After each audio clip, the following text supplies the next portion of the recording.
Pwede mo bang sabihin sa judge, nako judge, sablayan. Kakarindi.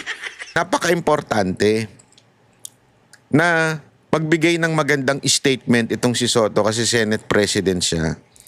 Ayaw natin ng constitutional crisis among branches of government. And it is very clear that the Supreme Court is the one interpreting the law. As a matter of fact, when they decide, di ba, pinag-aaralan niya ng lahat ng abogado, yung jurisprudence, ginagamit yan bilang pangbanat o panghirit sa Korte Suprema, sa Korte. Bakit? Sasabihin nila, the decision between Banat-Bay and blah blah blah. The decision of the Supreme Court Banat-Bay, ganyan-ganyan. O, ito sinabi noon. Kaya ito dapat ang maipatupad ngayon. Ginagamit yan. Ibig sabihin, pag decision ng Supreme Court, batas yan. Yan ang interpretasyon ng batas. Alam mo, hindi ako abogado, pero naituro naman sa akin yan. Hindi ko maintindihan ba't di naituro kay Soto yan na senador. Mantakin mo, batas ha. Ang mag-i-interpret siya. Ang linaw eh. Kaya nga nag-motion eh. Di ba nag-motion yung camera? Parang sinasabi, sandali, hindi ganyan. Parang, ito, dapat, ganito. Ibig sabihin, nagbibigay sila ng motion nila, ito. O ngayon, sino mag-judge? Supreme Court. At, ito lahat sila. Same judgment. Tangina, kaya nga judge eh. Oh, pwede mo ilagay sa puso mo yan. Pwede mong parang ganun. Pero, tandaan mo, lahat yan binase doon sa ebidensya o mga sirkumstansya na kung saan, isipin mo to these are Supreme Court justices. 15 sila, pare-pareho sila ng pag-iisip. Pare-pareho sila, tama ang sinasabi. Pare-pareho silang, eto ang dapat sundin. Tapos may isang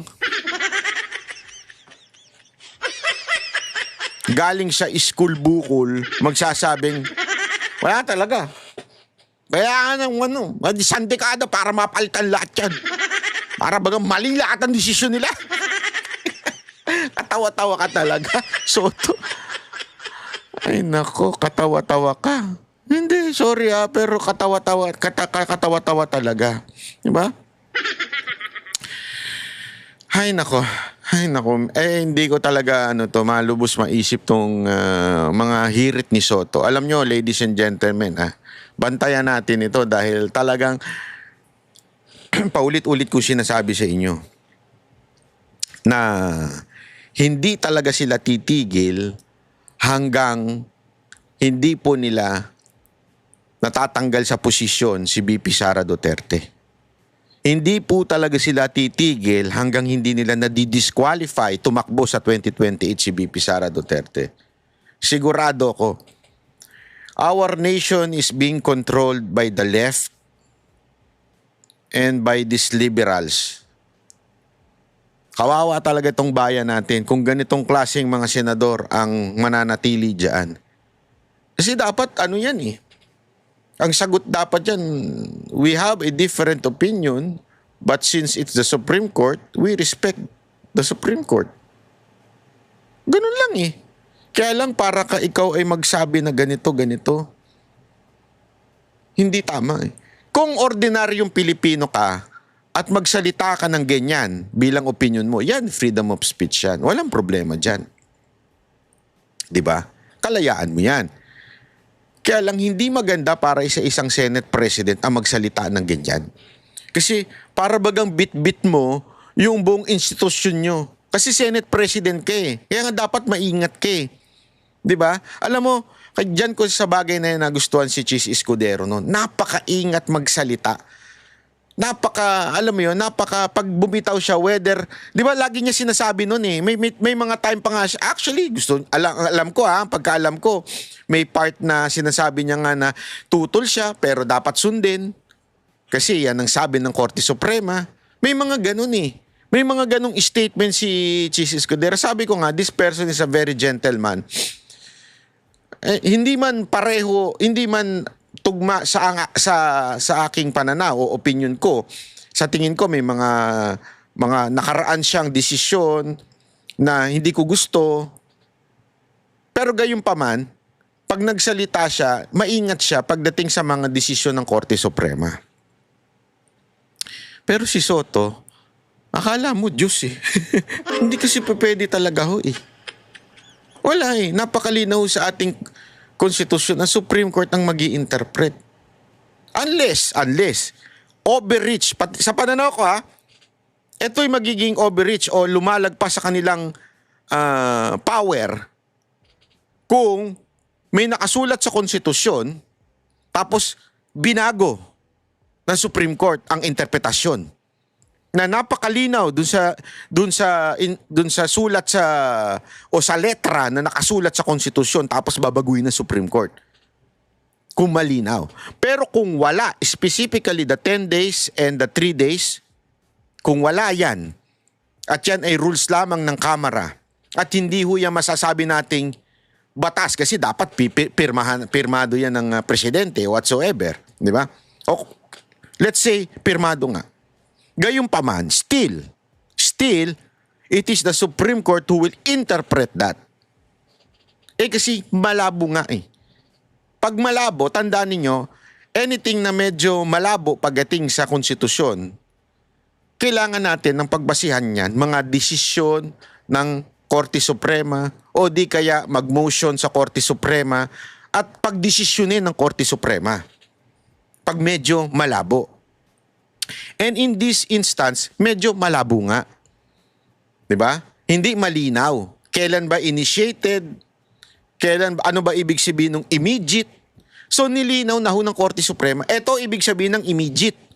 Once natanggap nyo yan, magbibilang na 10 araw yung order of business. Halimbawa, kasi sinasabi ganito, Monday natanggap mo yan, nagkaroon ng order of business nagsimula ng Tuesday, dapat magbilang na yan ng Tuesday, Wednesday, Thursday, Friday, Saturday. Di ba? Simulan na.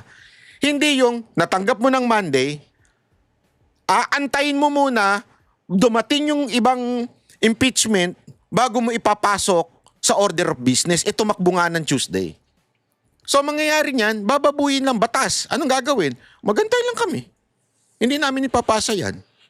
Nakasulat ng immediate, ipasa eh.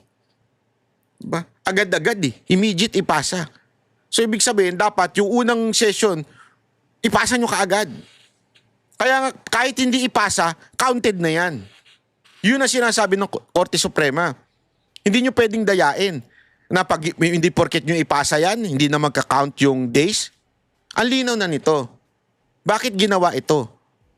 Ang other side kasi po, ang sinasabi ng iba, paano kung merong mambaboy ng impeachment tawag dito, impeachment na na complain. Halimbawa, yung ginawa itong para kay Marcos, 'di ba? Yung basurang impeachment complaint. Pwede naman eh. Paano mangyayari? Kailangan lang may magpasa agad ng maayos. Kaya tuloy, wala pa yung order of business. So, tinanong ko yan consider sila na kung sino yung piliin doon, sabay yun. Hindi ibig sabihin yung una nagpasa, pangalawa yung sa Makabayan Black. Hindi. Kung sino yung nauna. Na para bagang pag-uusapan, pero nagsisimula na. Okay? So kung sino, halimbawa, Friday pinasa yung sa basura impeachment. Monday, yung sa Makabayan Black. Tuesday yung simula ng order of business. Hindi ibig sabihin na una yung Friday. Pagsasamahin pa rin ito. At yun ang sisimulan na doon sa order of business. So, merong yung sinasabi, yung takot nila na baka babuyin, hindi ho mangyayari yun. Maaari naman pong iwasan yun. Kaya lang kasi, yung takot naman ng other side, na baka magantay lang na magantay. Paano ko i-pending ng Secretary General? Ayoko ipasa yan eh. Bakit ba? Katulad na nangyari noon. Hindi niya pinasa yung first, second, and third. Bakit? May utos eh. Huwag niyo ipasa yan, tayo yung pang-apat. Yun ay ipasa niyo. O, di ba? Ganun na nangyayari. Hindi naman pwede yun. Bakit? Naging control na ng... paano? Paano kung kaalyado nung ini-impeach na tao yung speaker? Do ibig sabihin, pwede siya mag-antay ng mahinang impeachment? Katulad na nangyari ngayon. Kaalyado ng presidente o yung ini-impeach yung presidente, yung speaker. So pwedeng mamili. Yun yung iniiwasan dun sa desisyon ng Korte Suprema. So ang napakalinaw po nito mga kababayan, this is for us. Ngayon, meron naman pong para bang masasabi natin na counter na counter na ma-check and balance. Ano yun? 'Di ba? Ito, yung sinasabi nga ng Korte Suprema, kailangan simulan ninyo agad pagtanggap ninyo at simulan ng order of business. Yun yung parang mabilis. Pero, dapat dumaan sa due process. Yun ang sinasabi ngayon ng Korte Suprema. Dumaan tayo sa due process. Ano yun? Nasa rules ninyo, kailangan dumaan sa Committee on Justice. Kailangan may pagkakataong sumagot yung ini-impeach. Lahat po yan nasa rules eh. Hindi naman inimbento ng Supreme Court yan eh. Kailangan, siyempre, mabasa rin ng ibang mga congressman para sa botohan. Sandali, baka naman patagalin. Ito yung argument ni Soto. Baka naman patagalin. Baka naman dapat paspasan na yan. Hindi naman pwede yun. Lahat ng tao may due process. Paano kung congressman ayaw yung hindi rin pwede yun. Wasta na ipasa nabigay sa opisina niya, nabigyan sila, na-receive. Tapos ang usapan. Kung bumoto siya o hindi, kasalanan niya na yun. Basta importante na-receive niya yun. Na-receive ng opisina niya. Kasi matik naman dyan eh. Kaya nga may opisina. Di ba? Kung sabihin natin, tarantado talaga yung congressman. Sarado natin itong opisina. Wag niyong tanggapin yan. Wag niyong tatakan yan. Halimbawa lang, katulad ng ginawa ng Sekjen. May ethics complaint naman. Di ba? Ang daming pwedeng gawin. Pwede nga tumakbo sa Supreme Court pagka ganyan eh. There are other legal ways to do it. Ang iniiwasan lang dito, yung katulad na ginawa nila, na nagkagulatan, nagkabigayan. Di ba nagkagulatan, pirma kayo, bahala na. Bahala na si Batman. Pasa na yan. Huwag nyo nang alamin. Yung ibang mga congressman, hindi nga namin nabasa kung ano yan eh. Hindi, basta pumirma na kayo, may pera naman yan. Yan yung iniiwasan ng Korte Suprema. Korupsyon. Yan ang hirap sa inyo, hilig nyo sa korupsyon eh. Totoo naman, iniiwasan nila eh. Bakit? Huwag mo nang basahin. Importante, meron kang pera. Magkano daw ba yun? 10 million ba yun? Nakalimutan ko na eh. Yung akusasyon sa kanila na tinanggap nila para pirmahan yung impeachment. Hindi ko alam inakus sa kanila yun. Pero kung possibility, mukhang posible. Kasi marami nagsabi, di naman dumaan sa opisina nila yung impeachment complaint ni VP Sara Duterte. Basta nakatanggap lang daw sila. Meron akong nakausap na congressman. Iniipit daw siya. Actually, hindi lang isa. Dalawa yung nakausap kong congressman. Iniipit daw sila at talagang merong pa-take home. Kaya hindi ko sasabihin. At eto nanindigan, hindi pumirma. Yung isa, hindi pumirma, kaya ngayon wala na po sa kamera. Yung isa naman, ginigipit yung pamilya. So ano ibig ko lang sabihin? Ganyan sila katarantado. Kaya nga, ang ganda ng interpretasyon o desisyon ng Korte Suprema. Diba? Ang linaw eh. Eto, para lang magkaroon ng due process, kailangan yung mabasa o at least ma-receive. Pwede kasi i-argue, na-receive nyo. Problema mo na kung hindi mo binasa yan. Tapos saka, bakit ba ayaw nyo ng ganun? Due process. And again, it will benefit anyone. Even the president who is now being impeached. Bakit? Kailangan makatanggap lahat ang opisina. Kung gusto lang natin ng bara-bara, wala nang ganun. Basta ipasa na yan. Hindi due process eh. Soto naman, ano ba? Hindi porket, kasi ang parang ina-argue ng iba dito, this is a political practice. Hindi porket political practice, wala nang due process. Ano to? Martial law? Ano to? Bendalo? Kung dati may martial law, ngayon may bendalo. Ano ba namang klaseng senador ka? Soto, pambira ka oh. Nakakainit ka ng ulo ha. Bulaga.